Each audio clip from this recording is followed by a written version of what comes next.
Good morning, Alex and friends. I'm Grace. Today is Wednesday, March 12th, 2025, and you're listening to Alex's News.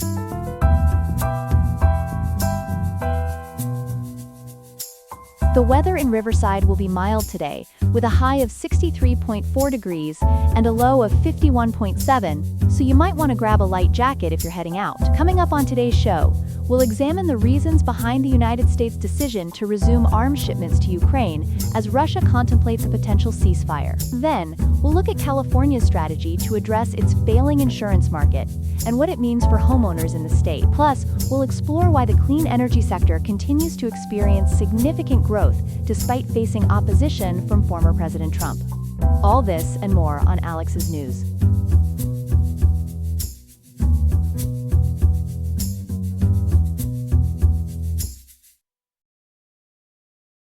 We begin this morning with a significant development in the ongoing Ukraine-Russia conflict. A potential ceasefire is on the table as U.S. military aid resumes flowing to Ukraine. For more on this diplomatic breakthrough, we turn to our international correspondent, Ethan Mitchell. Ethan, what can you tell us about this ceasefire proposal? Grace, according to Defense One, the United States has just resumed sending military aid and intelligence to Ukraine after a brief pause. This comes as part of a broader diplomatic push for peace talks. The big news is that Ukraine has officially expressed willingness to accept a proposed 30-day ceasefire with Russia, though we're still waiting on the Kremlin's response to this olive branch. This sounds like a potentially significant moment in a conflict that's been raging for over 3 years now. What exactly does this ceasefire proposal entail? The proposal was jointly announced by the U.S. and Ukraine following talks in Saudi Arabia. Ukrainian President Volodymyr Zelensky has confirmed Ukraine's readiness to accept this immediate 30-day ceasefire. In his nightly address, which many of us caught overnight, Zelensky emphasized that this would be a comprehensive pause, stopping all forms of attacks along the front line and in the Black Sea. U.S. Secretary of State Marco Rubio put it quite bluntly, saying that the ball is now in Russia's court. Speaking of Russia, what conditions has the Kremlin been demanding for any peace agreement? That's where things get complicated, Grace. Russia hasn't formally responded to this specific 30-day proposal yet, but they've maintained consistent demands throughout the conflict. The Kremlin wants Ukraine to abandon NATO membership aspirations, recognize Russian sovereignty over occupied territories, including Crimea and the self-proclaimed Donetsk and Luhansk People's Republics, undergo what they call demilitarization and denazification, terms widely criticized as propaganda, and they want international sanctions lifted. So there's quite a gap between what Russia wants and what's currently on the table? Absolutely. This current U.S.-Ukraine proposal doesn't involve territorial concessions or changes to Ukraine's NATO aspirations. It's focused solely on a temporary halt in combat operations, with the possibility of extension if all parties agree. It's a ceasefire, not a peace deal, but it could be a first step toward more substantive negotiations. Meanwhile, I understand the fighting continues. What's happening on the ground?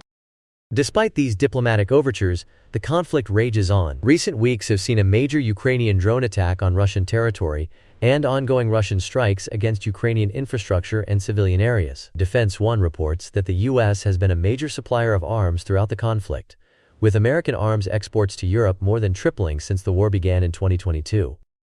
There have also been some concerning reports about nuclear proliferation concerns stemming from this conflict.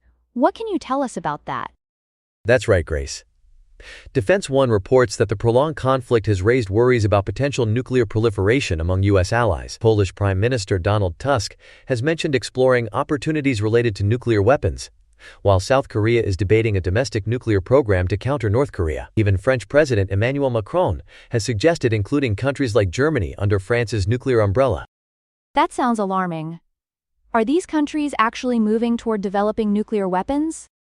At this point, it's mostly political posturing. There are significant legal barriers under the Nuclear Non-Proliferation Treaty that would prevent these countries from legally developing nuclear weapons. Article 2 prohibits non-nuclear weapon states from acquiring nuclear weapons, while Article 3 requires them to accept International Atomic Energy Agency safeguards. As of today, March 12, 2025, there's no concrete evidence any of these countries have taken significant steps beyond making statements.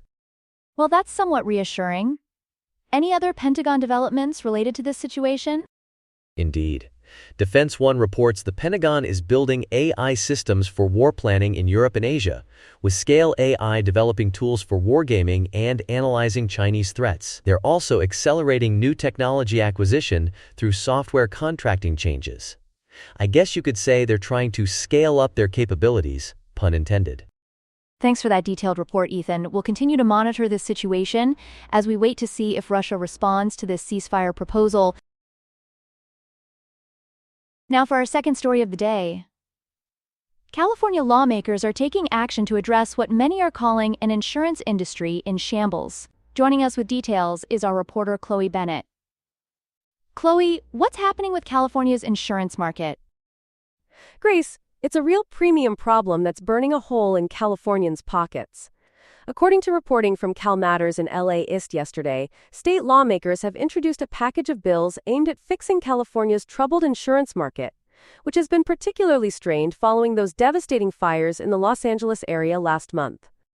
I understand the state's insurer of last resort is facing some serious financial challenges. Can you explain what's happening with the FAIR Plan? Absolutely. The California FAIR Plan is essentially in unfair financial territory right now. Perplexity reports that the plan has paid out $914 million in claims and has reserved an additional $3.251 billion for outstanding claims from the Palisades and Eaton fires. Despite having $510 million in retained earnings at the end of 2024, those funds have been completely exhausted, leaving just $1.2 billion in cash reserves that are already dedicated to other liabilities. That sounds dire. How are they addressing this immediate financial crisis? They're passing the buck literally. The FAIR plan requested and received approval for a $1 billion assessment from the California Insurance Commissioner, Expressment. This means member insurance companies will be charged, and they're allowed to pass up to $500 million of this cost on to their policyholders. So Californians could see their premiums rise even higher, adding insult to injury, if you will. What specific legislative solutions are being proposed? Several bills are in the works. According to both Cal Matters and LAist, Assembly Bill 234 would add the Speaker of the Assembly and the Chairperson of the Senate Committee on Rules as non-voting members to the FAIR Plan's Governing Committee, essentially adding more eyes to keep watch over operations. Assembly Bill 226 would allow the FAIR Plan to spread out claims payments by obtaining bond financing, potentially giving them some financial breathing room. I've heard there are also proposals to change how claims are processed. What can you tell us about that? That's right, Grace. Senate Bill 495 would make California the first state to require insurers to pay claims in full without requiring itemized inventories from policyholders. As Cal Matters reports, this would be a fair deal for consumers who currently face burdensome paperwork during already traumatic times. The bill would also extend the period for providing proof of loss from 60 to 180 days after a declared emergency.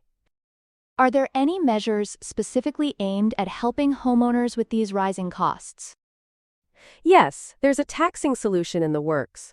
Assembly Bill 1354 proposes allowing California taxpayers to write off the rising costs of their fire insurance premiums for the next 5 years. LAist reports this tax relief would be subject to income and property value limits, targeting those most affected by premium increases. This crisis seems deeply connected to climate change. Are lawmakers addressing that aspect? They certainly are, with what could be groundbreaking legislation. Senate Bill 222, as reported by both Cal Matters and LAist, would allow insurance companies and individuals to sue fossil fuel companies for damages from climate-related disasters. It's an attempt to make these companies feel the heat for their contributions to climate change, which has worsened wildfire risks in California. Has the FAIR Plan faced financial challenges like this before? Yes, but not quite this severe. Perplexity notes that the FAIR Plan has issued assessments following major disasters before, like after the 1993 fires in Altadena and Malibu, and the 1994 Northridge earthquake, totaling $260 million. But the current situation is much worse because the plan's liabilities more than doubled between 2020 and 2024 as traditional insurers pulled back from the California market. What's the outlook as we head into another fire season? It's concerning. Even with the $1 billion assessment, the FAIR plan will have limited reserves heading into the 2025-26 fire season. Insurance Commissioner Ricardo Lara has proposed a home hardening grant program to help residents install fire-resistant features. But these legislative proposals face both support and opposition from various stakeholders. The outcome will significantly impact California's insurance landscape and homeowners' financial security across the state. Thank you, Chloe, for that illuminating report on California's efforts to extinguish their insurance crisis. Here are some other headlines. The Trump administration has halted a $1 billion program designed to keep aging affordable housing livable. The Green and Resilient Retrofit Program, passed by Congress in 2022, provided grants and loans for energy efficiency improvements in affordable housing, including updating heating systems, repairing roofs, and floodproofing measures. The program had already awarded funds to upgrade at least 25,000 affordable units nationwide, with requirements to maintain affordability for up to 25 years. The termination has caused uncertainty in the affordable housing industry, with organizations scrambling to find alternative funding sources. Many low-income seniors now face increased uncertainty about their housing stability. In a concerning development, an email from USAID's acting executive secretary instructed remaining employees to destroy classified documents and personnel files at the agency's headquarters in Washington. Staff were directed to shred documents and use burn bags for classified material as the agency faces dismantling under the Trump administration. With 83% of humanitarian programs abroad being terminated and the headquarters set to be occupied by Customs and Border Protection, unions representing USAID workers have asked a federal judge to intervene and prevent the destruction of these documents, arguing they could eliminate vital evidence relevant to ongoing lawsuits. President Trump's decision to increase tariffs on all steel and aluminum imports to 25% is expected to negatively impact U.S. factories that rely on these metals. While the tariffs aim to protect America's steel and aluminum industries from unfair trade practices, economists note that previous tariffs saw gains to these industries more than offset by costs imposed on downstream manufacturers. In 2021, production at these downstream companies fell by nearly $3.5 billion due to tariffs. The European Union has announced plans to retaliate with countermeasures worth approximately $28 billion, targeting U.S. textiles, home appliances, and agricultural goods. Mahmoud Khalil, a Palestinian activist and Columbia University graduate student, has become the face of the Trump administration's crackdown on campus protests. Khalil, who participated in protests against Israel's military actions in Gaza, was arrested by ICE agents, despite being a U.S. green card holder. A federal judge has blocked his deportation and scheduled a court hearing to address his lawyer's petition challenging the arrest. The Trump administration views Khalil's arrest as part of a broader effort to address what it perceives as anti-Semitic activities on college campuses, while civil rights groups argue the action infringes upon free speech rights. In our third story this morning, we're looking at America's clean energy sector, which appears to be thriving despite political headwinds. Joining us now is our energy correspondent, Ethan Parker. Ethan, what's the current state of renewable energy in America? Grace, it's quite remarkable. According to WCMU Public Radio, America's clean energy industry is experiencing significant growth in 2025, despite the current administration's efforts to curtail renewable development. The Energy Information Administration reports that solar and battery plants are expected to reach an all-time high this year, accounting for a whopping 81% of new power generation. That's a substantial percentage. How do the numbers look when we include other renewable sources? When wind projects enter the picture, the numbers become even more impressive. Renewables and batteries combined are projected to make up about 93% of new power capacity additions this year. NPR reports that solar energy specifically has seen substantial expansion, now accounting for nearly 6% of total U.S. electricity generation and expected to contribute almost all growth in electricity generation in 2025. What's powering this surge in renewable energy? Is it purely environmental concerns? It's actually a perfect storm of factors, Grace. According to WCMU, the surge in electricity demand is a primary driver. Renewable energy and battery plants have become crucial because they can be built relatively quickly, and are increasingly cost-competitive compared to traditional power sources. We're also seeing major corporations like Amazon, Meta, and Google continuing to invest heavily in renewable energy despite the political climate. I understand there's some surprising political support for renewables as well? That's right, and it might raise some eyebrows. WCMU reports that a group of Republican lawmakers has actually called for Congress to preserve tax incentives for renewable energy. They're particularly focused on maintaining key provisions from the Inflation Reduction Act, including the investment tax credit and the production tax credit, which are currently extended through 2032. Can you shed some light on what these credits actually do? Nice one, Grace. The investment tax credit provides a 30% deduction for the cost of renewable energy systems, while the production tax credit offers a credit of $0.0275 per kilowatt-hour for eligible renewable energy production. Republican Representative Andrew Garbarino and others are supporting these credits because they've created jobs, stimulated local economies, and supported energy independence, particularly in Republican-led districts. But the administration isn't exactly fanning the flames of renewable growth, are they?